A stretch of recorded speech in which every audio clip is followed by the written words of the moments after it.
Years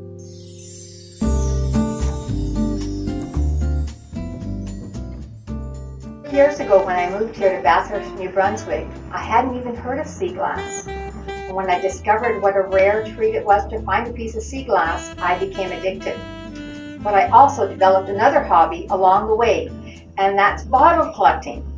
And I just love the shapes and the patterns that we find on the old bottles. And I love to show people the origin of some of the old glass that I do find along the way. For example, I have this glass doorknob. Many homes featured glass doorknobs in the Victorian era. And this is a glass doorknob that comes from the home that I grew up in. And it's the last reminder that I have from that home. Well, interestingly enough, I found a piece of sea glass that its origins are the glass doorknob.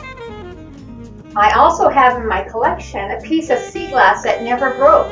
This is a completely frosted pop bottle that has all the etchings that the sea has to offer to sea glass, but it never broke. A remarkable piece of glass, obviously was made very strong. I really like the old pop bottles. A lot of them come with some interesting designs on them. Then over in this corner I have some of the old rum and liquor bottles. This one here, I don't know if you can see, it has a little lean on it. Maybe the person that was making it had a little drink before he poured the glass that day. This here is black glass, which is very rare to find on the beach. And it's an old bottle. We can tell underneath by the pontil marking where it was broken off the rod. This is an old, very old, probably the oldest bottle I have in my collection. I also have Avon products. Avon made a lot of these cranberry products in the 60s, and some of our sea glass could come from some of these products. So this is a cranberry glass collection, and it comes with salt and peppers and a butter dish, and you would have gotten it filled with an Avon product. I have also pottery pop bottle.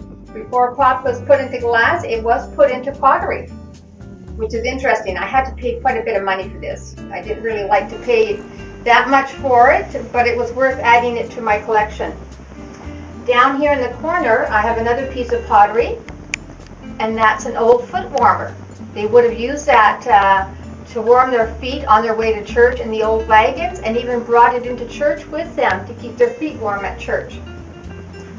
This is the natural color of glass right here. That's because some of the copper or iron residue in the glass. So a lot of this glass is from the late 18th century. The blue glass that's treasured when we find it, I call it the fisherman's sapphire, because the fishermen were using a lot of the products. They were using Noxzema for their face, Vicks Vapor Rub for their chest, milk of magnesia for their upset stomachs. Brown. A lot of people often think that brown is just beer. Well, any of our household cleaning items or items that needed to be protected from the harmful rays of the sun was placed in brown bottles. So medications, household cleaners, as well as beer. Cod liver oil came in the brown bottles. And then up here on this shelf we have some of the opaque or milk glass. You have Pond's cold cream here, and probably you recognize these mugs. Hydro insulators, I find a lot of big chunks of sea glass are attributed to the hydro insulators. We have the canning jars. The bracelet that I'm wearing has its origin in the canning jars. So this is pre-1900 canning jar color. The Atlas Company was making it at that time. So as you can see, even the history of bottles is fascinating, and it tells us a little more about the sea glass that we find here.